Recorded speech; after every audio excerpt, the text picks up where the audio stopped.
The next step on your spiritual journey is to commit, and we're going to do it right now.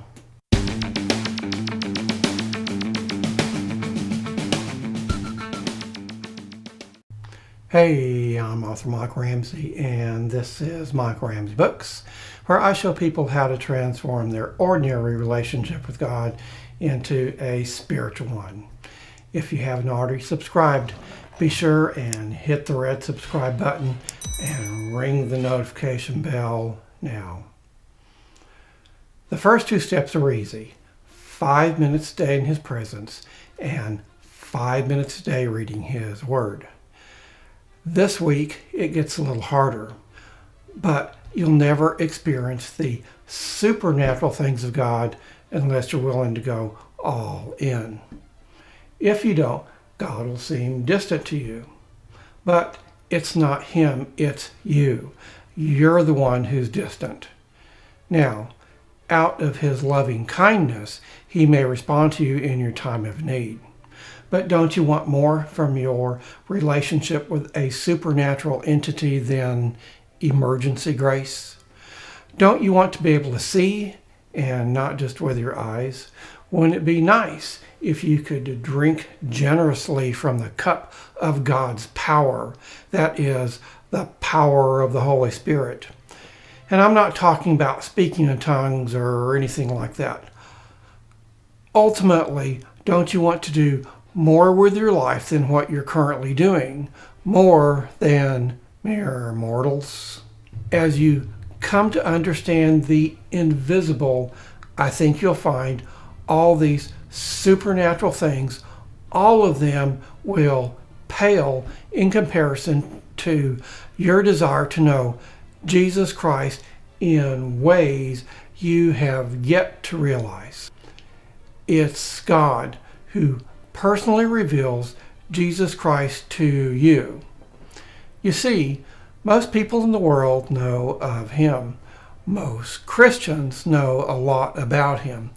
Some people pray to Him continuously, but few people know Him.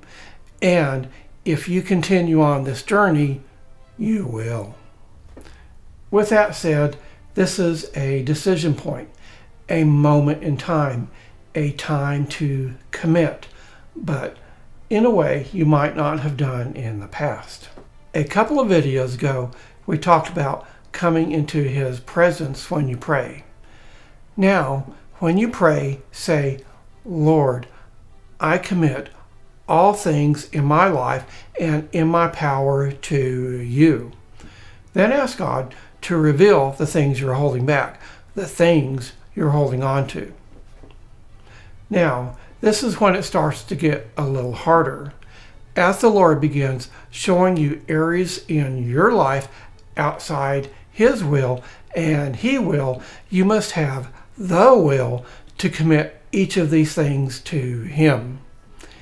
Each time you're about to do something you shouldn't, each time you think about doing something you shouldn't, and even when you think about something you shouldn't be thinking about, you must commit these things to Him. All of this stuff, it has to go. It's not worth it. It's keeping you from the finer things in life, spiritual life, that is.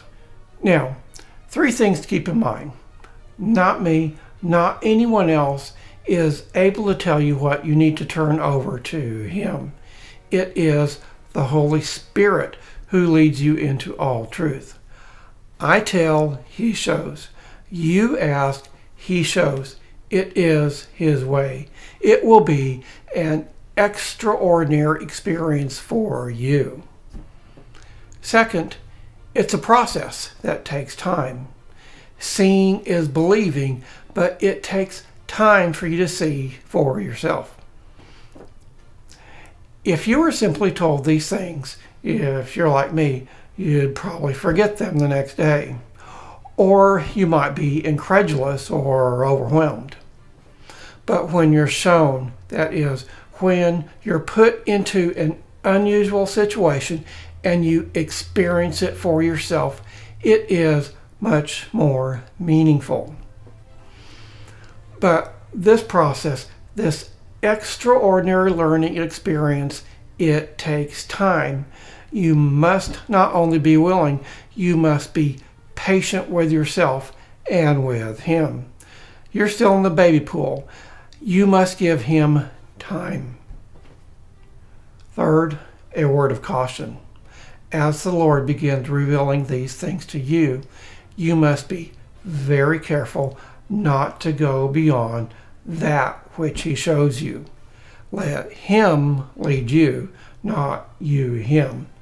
In other words, don't label something a sin that isn't.